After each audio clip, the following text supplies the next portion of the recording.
Isang 10 taong gulang na bata na gawa niyang mapatay ang isang demonyo, ang halimaw na sumira sa kanyang buhay at pumatay sa kanyang mga magulang. Ngunit sa halip na papuri at paghanga, paghamak at pagkamuhi ang kanyang natanggap mula sa sarili niyang baryo, hindi sila makapaniwala na isang musmos na tulad niya ang may kakayahang pumatay ng demonyo. At ang mas malala pa, dahil sa kakaiba niyang mga mata, itinuring nila siyang isang halimaw. Sa halip na kilalanin ang kanyang kabayanihan, hinatulan siyang mamatay. Pero paano kung ang batang ito ay hindi talaga halimaw? Paano kung ang lahat ng kanyang pinagdaanan ay simula pa lamang ng isang mas malaking kapalaran? Tara tunghayan natin ang pakikipaglaban ng isang musmos na bata na maagang namulat sa malupit na realidad ng mundo. Isang bata na kalaunan ay makakakilala ng isang guro na hindi rin pala isang ordinaryong tao. At ito ang kwento ng Chronicle of the Demon-Slaying Cultivator. Nagsimula ang lahat sa isang matandang lalaki na nagkukwento ng isang alamat na talagang nakakapangilabot. Ayon sa kanya, may narinig na ba ang mga tao tungkol sa isang demonyong may ulo na kahawig ng isang higanteng suso? Ang demonyong ito ay sinasabing isang tunay na halimaw na walang kahit kaunting awa. Isang gabi, buong pamilya ang pinaslang nito. Isa itong nilalang na parang galing mismo sa bangungot, isang naglalawit na bante ng laman na puno ng matutulis at nakakikilabot na mga ngipin. Habang nagwawala ito, naglalabas ito ng nakakatindig balahibong alulong na puno ng galit. Sa tindi ng karahasan nito, malinaw na walang sinumang nasa loob ng bahay ang makakaligtas. Ngunit makalipas lamang ang ilang araw, isang bagay na hindi kailanman inakala ng mga tao ang nangyari. Ang nakakatakot na ulo ng halimaw ay natagpuang nakatusok at nakapako sa mismong entrada ng nayon. At ang taong nakagawa nito, walang iba kundi ang panganay na anak ng pamilyang pinaslang. Isang batang lalaki na halos 10 taong gulang lamang at siya ring tanging nakaligtas sa buong insidente. Mula noong gabing yun, hindi na nawala ang mga bulong-bulungan sa buong nayon. Para sa mga tag-aron, imposibleng isang ordinaryong tao lamang ang batang yon. Kung kaya niyang patayin at pugutan ng ulo ang ganoong klaseng halimaw, malamang ay isa rin siyang demonyo. Sa nayon na yun, ang katahimikan ay isa lamang manipis na takip na nagtatago sa matinding takot ng mga tao. At ang pinakakinatatakutan nila ay isang simpleng bata. Nangyari ang lahat sa likod ng matataas na pader na bato, sa loob ng malawak na lupang ngayon ay iniiwasan na ng lahat na para bang isinumpa ang lugar. At naroon pa rin ang ulo ng halimaw, nakabitin ito sa bungad habang unti-unting nabubulok at natutuyo sa ilalim ng matinding sikat ng araw, nagsisilbing malagim na paalala sa kakilakilabot na patayan na naganap sa lugar na yun. Hanggang isang araw, isang babae na may suot na malapad na sombrerong yari sa dayami ang biglang huminto sa harap ng gate. Mukhang ang madilim na alamat tungkol sa lugar ay tuluyan ng nakatawag ng pansin sa isang taong hindi ordinaryo. Ang pangalan niya ay Monran Sahar, isang veteranong mangangaso ng mga demonyo. Pagtingala niya sa nakakatakot na ulo na nakasabit sa bungad, hindi niya maiwasang makaramdam ng kakaibang awa para sa halimaw na pinatay. Samantala, agad siyang nilapitan ng mga takot na taga-baryo, halos magmakaawa ang mga ito sa kanya na tulungan sila. Ayon sa kanila, gumagamit umano ng balat ng tao ang halimaw na yun, dahil dito, kumbinsido silang ang batang nakatira sa loob ay isa ring demonyong nagkukunwaring tao. Tahimik lamang na nakinig si Monran sa kanilang mga sinasabi. Isang 10 taong gulang na demonyo, kahit para sa isang veteranong demon hunter na tulad niya, napakabihira at napakakakaiba ng ideyang yun. Alam niyang hindi kayang gawin ng isang ordinaryong bata ang pagpugot sa ulo ng ganoong kalaking halimaw, lalo na ang tapangan nitong ipaskil sa harap ng buong nayon bilang babala. Dahil sa matinding pag-uusisa, nagpasya siyang alamin ang katotohanan gamit mismo ang kanyang mga mata. Dahan-dahan niyang binuksan ang mabigat na pintuang kahoy at pumasok sa loob ng lugar na balot ng takot at pagkamuhi. Ngunit sa halip na isang nakakatakot na demonyo ang kanyang makita, isang napakalungkot na tanawin ang sumalubong sa kanya. Sa gitna ng bakuran ay naroon ang isang maliit na batang lalaki, mag-isang nakaupo sa tabi ng mga bante ng bagong hukay na lupa, ang paligid ay nababalot ng tuyong dugo, na tila nagsisilbing bakas ng malagim na nangyari sa lugar. Unti-unting itinaas ng bata ang kanyang tingin kay Monran. At sa halip na matakot, diretso lamang nitong tinanong kung sino siya. Hindi natinag si Monran, kalmado niyang ipinakilala ang sarili bilang isang mangangaso. Ngunit halos walang naging reaksyon ng bata, para bang pagkatapos ng lahat ng nangyari sa kanyang buhay, wala nang anumang bagay sa mundong ito ang makakapagulat pa sa kanya. Tahimik siyang pinagmasdan ni Monran mula sa kanyang kinatatayuan. Sa unang tingin pa lamang, kitang-kita na ang bata ay payat at marupok, ngunit higit pa sa kanyang itsura, ang nakakapansin ay ang bigat ng atmosfera sa buong bakuran. Punong-puno ito ng matinding lungkot at pangungulila, na para bang pati ang hangin ay may lasa ng abo. At habang patuloy na nakatingin si Monran sa batang nasa kanyang harapan, isang tanong ang unti-unting nabuo sa kanyang isipan. Ang marupok bang batang ito ang tunay na nakakatakot na halimaw na kinatatakutan ng buong nayon? Hindi na makatulog ng maayos ang mga taga-baryo dahil sa takot kay Isay, ngunit habang pinagmamasdan siya ni Monran, napansin niyang hindi naman talaga mukhang demonyo ang bata. Sa unang tingin, isa lamang siyang batang lubos na nasira ng mga pinagdaanan sa buhay. Pero nang magtama ang kanilang mga mata, doon niya napansin ang isang bagay na hindi pangkaraniwan. Ang mga mata ni Isay ay sobrang itim at tila napakalalim, wala roon ng masiglang kislap na karaniwang makikita sa isang batang 10 taong gulang. Napatingin naman si Monran sa mga simpleng puntod na nakakalat sa paligid, halatang minadali lamang ang paghuhukay ng mga iyon at tila kamay mismo ang ginamit sa paghuhukay. Doon niya napagtanto ang isang malungkot na katotohanan. Si Isay mismo ang naghukay at naglibing sa kanyang mga kapamilya. Mag-isa niyang ginawa ang lahat, nang walang tubig, walang pagkain, at walang sinumang tumulong sa kanya. Sa loob ng mga araw na iyon, tanging likas na pagnanais na mabuhay ang kanyang pinanghawakan. At ni isang salita ay hindi niya binigkas, dahil dito, kumuha si Monran ng isang maliit na lalagyan ng mainit na lugaw at basta na lamang itong inilapag sa harap ng bata. Pagkakalapag nito sa lupa, agad niyang sinabi kay Isay na kumain. Ngunit hindi agad gumalaw ang bata, sa halip, puno ng pagdududa niyang tinitigan si Monran, hindi niya maintindihan kung bakit may isang estrangherong taong biglang nagpapakita sa kanya ng kabaitan. Hanggang sa bigla niyang naitanong kung hindi ba talaga pumunta roon si Monran para patayin siya. Paus ang kanyang boses, ngunit malinaw ang kanyang pagkaunawa sa sitwasyon. Alam ni Isay na yun mismo ang hinihingi ng mga takot na taga-baryo, ang kanyang pagpatay. Ikinwento niyang matagal na siyang kinamumuhian ng mga tao dahil sa kakaiba niyang mga mata, at nang makita nilang kaya niyang patayin ng isang halimaw, nakuha nila ang matagal na nilang hinihintay na dahilan para tuluyan siyang patayin. Tahimik na nakinig si Monran, habang naririnig niya ang pait at galit sa boses ng bata, unti-unti niyang naunawaan kung gaano kalupit ang realidad na kinakaharap nito. Sa halip na manatiling nakatayo, naupo siya sa tabi ni Isay at ibinaba ang kanyang sarili hanggang sa magkapantay sila ng mga mata. Doon niya sinabi na mukhang totoong demonyo nga ang napabagsak ng bata. Hindi yun simpleng papuri, para kay Monran, nararapat lamang na kilalanin ang ginawa ni Isay dahil isang napakahirap na bagay ang kanyang nagawa.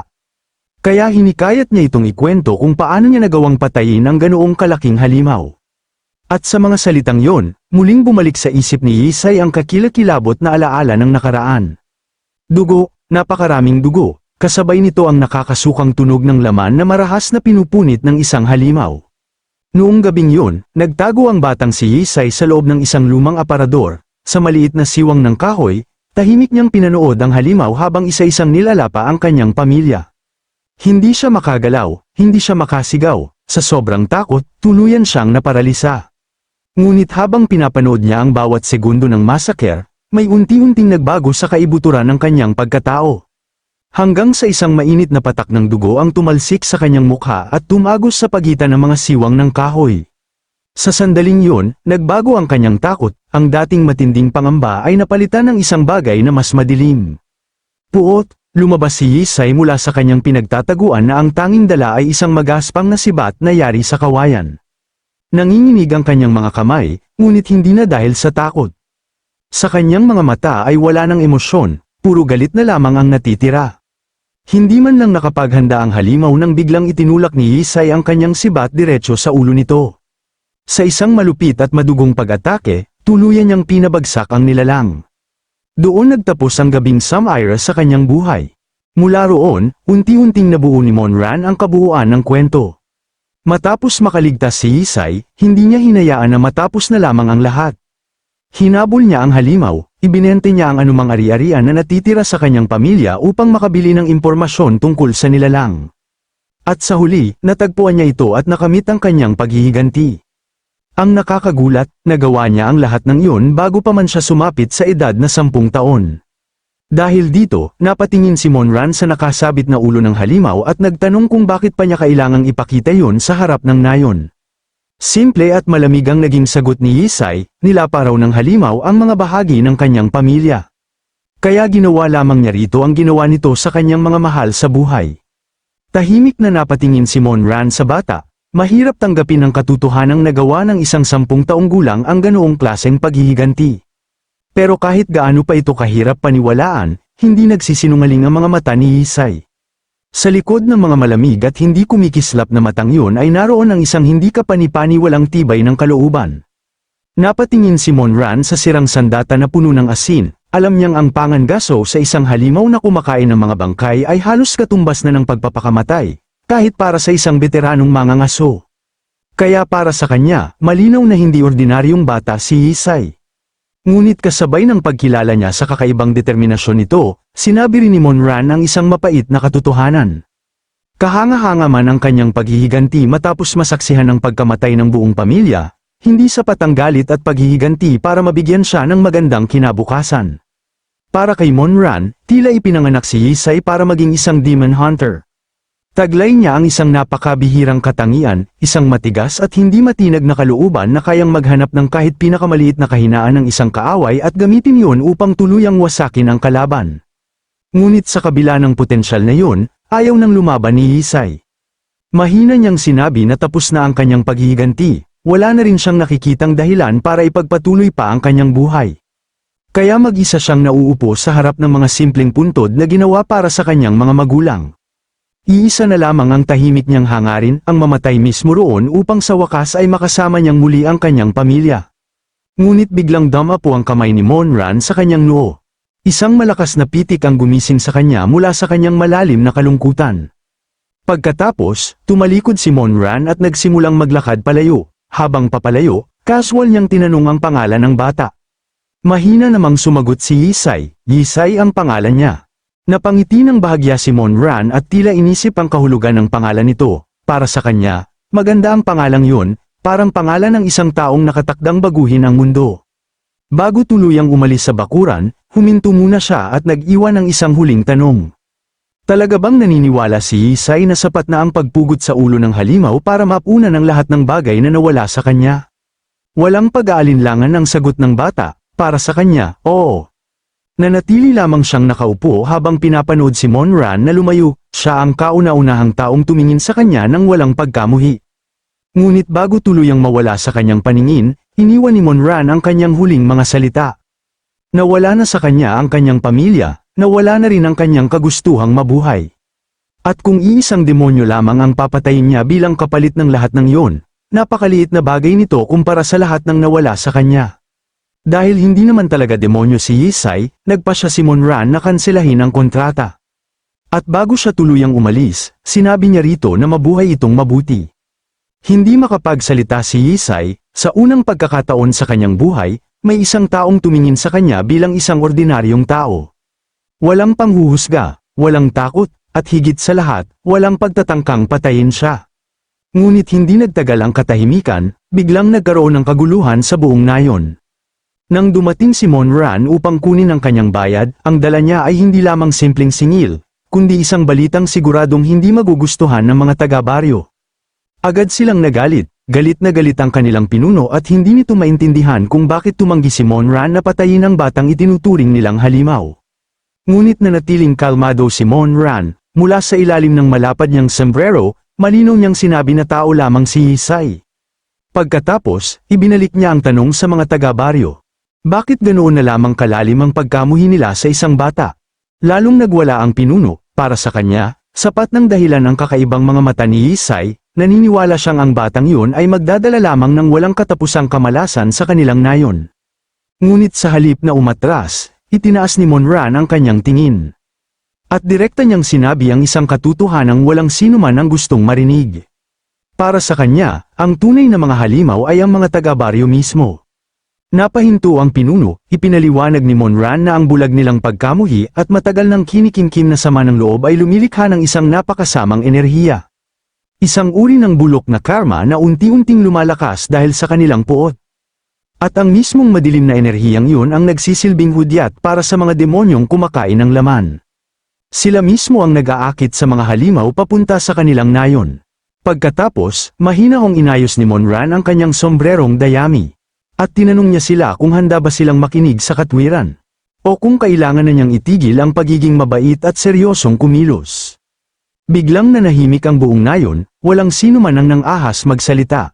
Dahil unti-unting nagsimulang mawala ang anyo ng ordinaryong babaeng nakikita nila. At sa isang iglap, boom, tuluyang ipinakita ni Monran ang kanyang tunay na anyo. Isa pala siyang makapangyarihang daka, na may nagliliwanag na puting sungay at isang napakalakas na presensyang agad nagpatigil sa lahat. Sa sobrang bigat ng kanyang aura, nanginginig sa takot ang mga taga-baryo. Dahil ang binyansagang isang Demon Slayer ay hindi rin pala tao. Mula sa sandaling yon, malinaw ang kanyang utos. Simula ngayon, kayo ang susunod sa kanyang mga utos. Isang matalim na tingin lamang mula kay Monran ang sapat para iparamdam sa kanila na kapag naglakas loob pa silang magsalita o kumontra, pagsisisihan nila yon ng husto. At sa sobrang takot, tuluyang natigilan ang buong nayon. Samantala, nanatiling kalmado si Monran at ipinaliwanag na hindi siya isang masamang demonyo. Isa siyang daka na piniling makipag-alyansa sa mga tao upang tulungan silang lipulin ang mga masasamang halimaw. Muli niyang inayos ang kanyang sombrero at itinuring ng tapos ang usapan. Ngunit para sa mga makikitid ang pag-iisip na taga-baryo, wala itong pinagkaiba sa isang nakakatakot na halimaw. Dahil dito, wala nang natitirang kasunduan sa pagitan nila. Galit na galit ang mga taga-baryo, hindi nila matanggap na ang mersenaryong kinuha nila para patayin si Yisay ay isa palang nilalang na katulad mismo ng batang kinamumuhian nila. Isang lalaki ang napuno ng galit at nagtanong kung ano na ang gagawin nila ngayong wala na silang maaasahan. At mula sa dilim, isang paos na boses ang biglang narinig. Kung umabot na sa ganitong punto ang lahat, wala na raw silang ibang pagpipilian. Mabilis na nagbago ang buong atmosfera. Ang mga taga-baryo ay nagsimulang kumuha ng mga sulo at mabibigat na kagamitan sa pagsasaka, dahil tuluyan ang nabalot ng galit at pagkamuhi ang kanilang mga isip, nagpasya silang sila na mismo ang haharap kay Yisay. Sa halip na maghintay sa tulong ng iba, gusto nilang sila na mismo ang maglinis sa nayon. Sa kanilang mga matang namumula sa galit, tuluyan ang nawala ang anumang bakas ng katinoan. At sa sandaling yon, tuluyan ang lumampas sa hangganan ng kanilang pagkamuhi. Dala ang nagliliyab na mga sulo, dumagsa ang buong grupo papunta sa lupain ni Yisay. At walang awa nilang sinunog ang buong compound, sa kalagitnaan ng gabi, nagliyab ang buong lugar. Ang malalaking apoy ay nagbigay ng nakakatakot na kulay sa kalangitan habang kumakalat ang usok sa paligid. Itinaas ng pinuno ng nayon ang kanyang nagliliyab na sulo at tumawa na parang tuluyan ng nabaliw. Para sa kanya, dapat pa raw nilang ginawa yun noon pa. Samantala, walang magawa si Yisay habang nakikita niyang nilalamon ng apoy ang mga puntod ng kanyang mga magulang. Napuno ng sakit ang kanyang puso, sinubukan niyang protektahan ang kahit kaunting natitirang bakas ng kanyang pamilya habang nagliliparan ang mga nagbabagang baga sa paligid niya. Ngunit hindi siya pinakinggan ng mga taga-baryo, sa kanilang mga mukha, halos wala nang makitang pagkatao. Iisa lamang ang sigaw ng lahat, sunugin ang lahat. Tuluyan na silang nilamon ng kabaliwan. At pagkatapos, may isang napakalaking mata ang biglang bumukas sa gitna ng madilim at makapal na usok. Dito na nagsimulang magkaroon ng pisikal na anyo ang lahat ng masamang karma na naipon sa buong nayon. Biglang sumiklab ang mga mahiwagang apoy na kulay ube. Hindi ordinaryong apoy ang mga yon, mabilis nitong nilamon ang mga nagwawalang taga-baryo, at mula sa pinagsama-samang galit at pagkamuhi ng buong nayon ay unti-unting nabuo ang isang napakalaking halimaw. Isang dambuhalang nilalang na binubuo ng nagbabagong laman at napakaraming mata. At ang tanging gumagabay rito ay isang walang katapusang gutom. Napatigil si Yisay, sa sobrang gulat, hindi siya makapaniwala sa kanyang nakikita. Isang demonyo, sa harap mismo ng kanyang mga mata, isang tunay na bangungot ang isinilang mula sa puot ng mga tao. Punong-puno ng nakakainsultong mga ngipin na kahawig ng ngipin ng tao ang bibig ng halimaw, samantala, ang napakaraming mata nito ay sabay-sabay na nakatuon kay Yisay. Napakasuklam nitong tingnan, at mula sa katawan nito ay biglang sumabog ang napakaraming espiritong hugis bungo. Nagsilabasan ang mga ito at nagkalat sa buong bakuran, nagdulot ng matinding kaguluhan at takot. Kitang-kita ang sindak sa mga mata ni Yisay, ngunit sa pagkakataong ito, walang silbi ang kanyang maliit na sibat na kawayan. Napakalaki ng halimaw kumpara sa kanya. Isang napakalakas na bugso ng lilang enerhiya ang biglang tumama sa kanya. Tumilapon si Yisay at bumagsak sa mga nagkalat na debris ng dati niyang tahanan.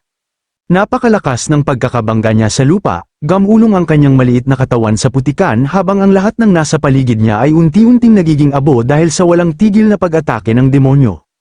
Napadaing siya sa matinding sakit, halos hindi na niya maintindihan ang nangyayari, habang nakahandusay sa lupa, nakita niyang pati ang mga simpleng puntod ng kanyang pamilya ay nilalamon na rin ng nakakakilabot na apoy na kulay ube, sa kabila ng sakit, pilit niyang itinulak ang sarili upang makatayo. Ngunit halos wala nang natitirang lakas sa kanyang katawan, hindi na halos tumutugon ang kanyang mga binti matapos ang napakalakas na pag-atake. Galit at puno ng pait na napaisip si Yisay habang nakatitig sa halimaw, hindi lang nito kinuha sa kanya ang kanyang pamilya, pati ang tanging pagkakataon niyang mamatay ng payapa at muling makasama ang mga ito ay tila inaagaw pa.